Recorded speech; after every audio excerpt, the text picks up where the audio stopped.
By sunrise, Rachel's photo had gone nuclear, not just to David, to our entire college alumni group chat, our former coworkers, even my Aunt Carol in Florida, who still thought Jake and I were just friends. My phone looked like a war zone. 47 unread messages, 12 missed calls, and one particularly creative voicemail from David that involved several words I'd never heard him use before. Jake sat frozen on my couch, staring at his own exploding phone. "Well," he said faintly, "we wanted David to see us together. Mission accomplished." The photo was worse than I'd imagined. Rachel had caught the exact moment Jake's hands tangled in my hair, my back arched against the balcony railing, both of us looking like we'd invented passion. The caption? "Some people move on faster than others." I should have been furious, should have been strategizing damage control.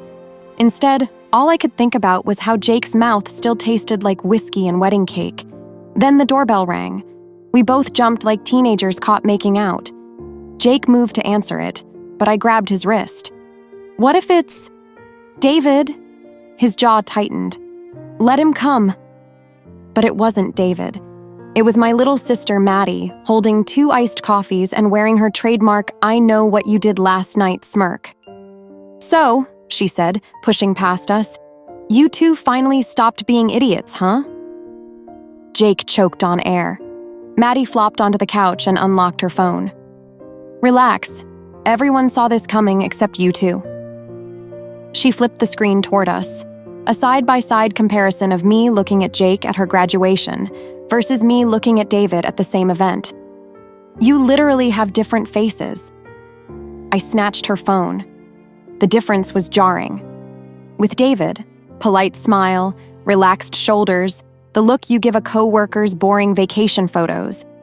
With Jake, my entire body leaned toward him like a sunflower chasing light, eyes crinkled with unguarded joy. "Oh," I said weakly. Jake's phone buzzed again. His face went pale. "My mom just texted about damn time." The absurdity hit us simultaneously. We burst into hysterical laughter, Maddie joining in until tears streamed down our faces.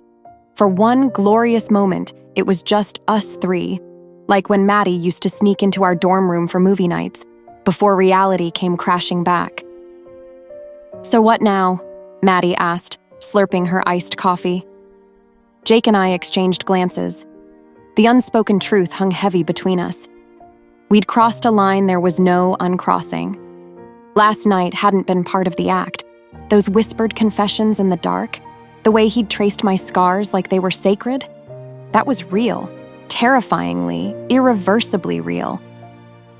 "I should go," Jake said abruptly, standing so fast he knocked over a lamp. "We both need to process." The distance he put between us felt like a physical wound. "Jake, I'll call you." He hesitated at the door, shoulders tense. "Okay?" It wasn't okay, not even close. But I nodded anyway, watching him disappear down the hallway like maybe if I stared hard enough, I could telepathically make him turn around. Maddie whistled low. "Yikes! Shut up! You love him.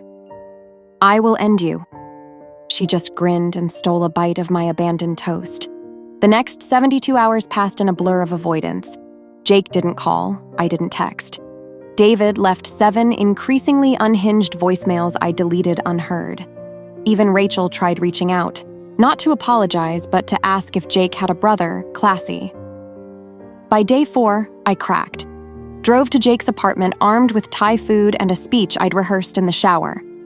But when I got there, his neighbor informed me he'd left town suddenly. "Some family thing upstate," she said with a shrug. The kicker? He'd told Maddie where he was going, not me. That stung worse than any of David's betrayals, because Jake and I told each other everything, especially when it hurt. I was halfway to my car when my phone buzzed. A text from an unknown number with a single photo attachment. Jake sitting on his parents' dock, head in hands, looking wrecked. The caption read, "He won't admit why he's here, but it's definitely you. Jake's sister." My thumb hovered over the call button, but what would I say? Sorry for upending 20 years of friendship? Sorry for making you confess your feelings as part of my revenge plot? Sorry I'm too scared to admit I might feel the same? Instead, I did what any self-respecting coward would do. I sent him a meme of 2 cartoon llamas looking awkward with the caption, "So, this is weird." 3 dots appeared, disappeared, reappeared. Finally. "You're telling me my mom keeps asking when we're getting married." A hysterical giggle escaped me. "Tell her, June, I look good in summer colors." Not funny? Kinda funny. The dots danced again. Then, "I needed space, not because of you, because of me, because I don't know how to be around you now without..." The message cut off. My heart pounded. Without what? Without wanting this to be real. The world narrowed to that glowing screen. Somewhere behind me, a car honked. A dog barked. Normal life continued while mine hung suspended in 6 little words.